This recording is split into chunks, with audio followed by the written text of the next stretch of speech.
really about the last of the series of wrapping it up. We've been through the literacy block step by step. We know that there's 4 major components to the literacy blocks. Let me give you the first component. Read aloud. The read aloud. 2 kinds of read aloud. Fiction and non-fiction. What's the second component of the literacy block? Whole group. Whole group. What are you going to do during whole group? CC stands for Which are going to be on grade level. That's direct, explicit instruction provided by the teacher. It's I do, we do, you do during your whole group time. What's the next component? small group. Small group. What are you going to do during small group? Differentiated instruction. Differentiated instruction based on what? Based on weakness. Based on data. You've got to have the data to know where to put your children. And then the last component is going to be centers. And what are you going to do during your centers? You can use my 4 centers. They're easy. You may do whatever, but that's where you're going to practice your ELA skills. That's where you're going to practice skills. Do they have to be ability-based groups? No. No. Do they have to be differentiated? No. No, they do not. Centers do not have to be differentiated if you are going to not do non-ability-based groups. Small groups have to be because those are ability-based groups. You can differentiate, and I do differentiate some of my centers, but not all of them. Folks, you've got to realize that every lesson that you teach does not have to be differentiated. Again, every lesson that you plan does not and should not be differentiated, okay? These kids have to have grade level instruction as well. So, kindergarten sent me an email. They were the first ones to send me an email that said, hey, look, can you come do a model lesson for us just so that we can kind of see what it's supposed to look like? I said, sure, I would love to. And then I lost my voice, and so I wasn't able to. So this morning, in order to show you what it's supposed to look like from start to finish, I am going to do a model lesson, and I'm going to use the kindergarten one because I already had it done. But I don't want you to see me like, well, I teach 5th grade. This isn't going to be applicable to me. Guys, we're going to stop. We're going to have some discussions about how to use what this is with your grade level. It's about plugging your materials in. I spent 12 hours yesterday. I think when Ms. Kickler called me last night, asked me a question. I started yesterday morning at about 9 o'clock, and I read through every framework yesterday, from kindergarten to 5th grade. I read through the teacher guidances. I read through so that I knew what was coming. And I suggest that you read a grade ahead and a grade behind you so that you do know where the gaps are, because there are some. But we're going to get started. And remember, does the literacy block have to be in any certain order? No. Ideally, we would all love for it to be, but it doesn't always work like that. But in today, and for this setting and this purpose, it is going to work like utopia, because I want you to see it from start to finish.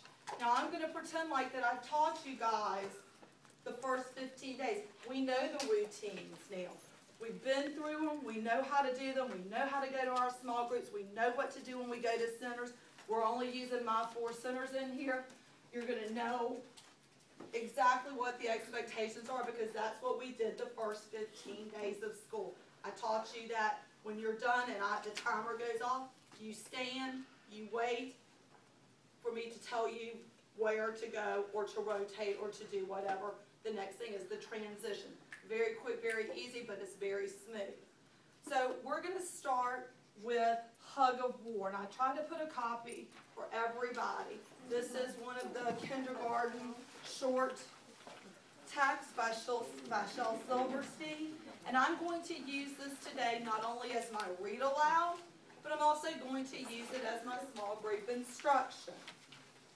Now, I really wish there was a smart board in here and we could really get into the lesson, so we're going to have to improvise a little bit. I know that Ms. Pearsall was in there just a second ago when I did it on a transparency and it came out this big, and I was just like, oh, never mind, we'll improvise. So, you would have have a copy of this, whether you're putting it on your smart board, whether you're putting it on your screen, because the link is there. And in all of your frameworks, the links to these are there. Okay? I would personally, if I'm teaching a younger grade, K probably 1 and 2, I'd have it on chart paper, because you can do so much with it later on chart paper. But today the read aloud is going to be called Hug of War. So I want everybody, you're just listening right now because it's a read aloud. I want you to close your eyes and I want you to visualize. That means I want you to draw pictures in your head of what I'm reading. I want you to think about it. I want you to see it because I'm going to ask you to describe it to me. So here we go. Hug of War.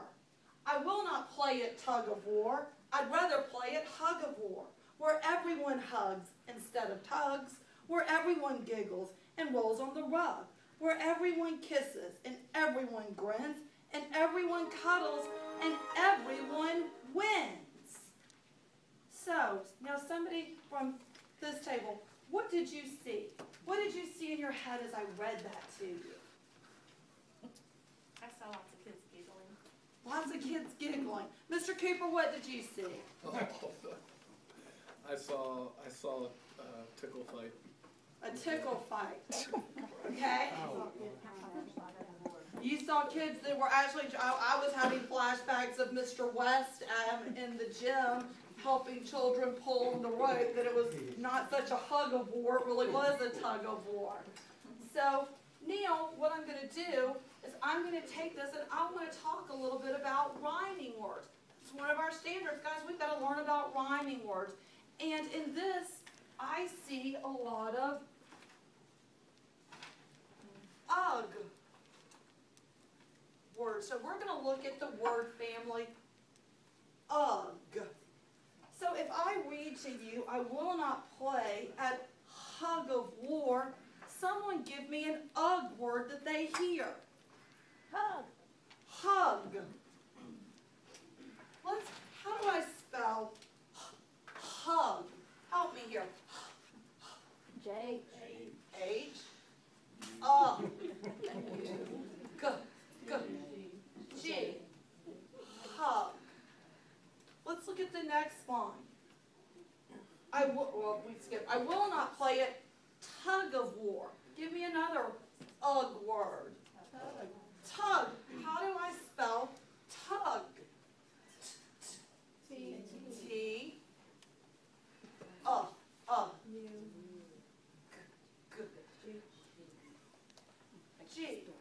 I have hug and tug. Does anybody notice anything about those two words? They do rhyme. Well, why do they rhyme? How do you know that they rhyme? Where do they have the same two letters, Miss Christine? At the end. And we know that with rhyming words, the ending sounds are the same. All we have to do is change the initial sound. So if I wanted to change tug into rug, what would I do? Change the T to an R. I would change my T to an R. Tia, this is assuming they're already familiar with recognition of letters of alphabet. This is, we're talking day 16. We're talking that you've been working on some initial sounds. So we are making some assumptions here. And it's not going to be utopia. But what I'm showing you is what a mini lesson within the whole group is going to look like. I'm stopping. We are talking about phonemic awareness right here. We're also talking about rhyming words, which are both your standards. So I've just done a mini lesson with them. So 5th grade, if you were in the middle of teaching your whole group lesson on day 16 based on whatever book you're going to choose to do, what are you going to do in your whole group? You could be doing prefixes or Latin roots. Are those going to be pulled out, or are they going to be based in what you're reading? they need to be based in what you're reading. All of this was based in this poem, Hug of War. Now, I know that a lot of us are concerned about where we're going to fit the writing in. 90 minutes. We don't have time set aside for writing. Well, I'm going to talk a little bit. Guys, what is this poem really about? I want you to turn and talk to your partner, and I want you to tell them, what is this poem really about? What is the theme of this poem? Turn and talk. You have 30 seconds.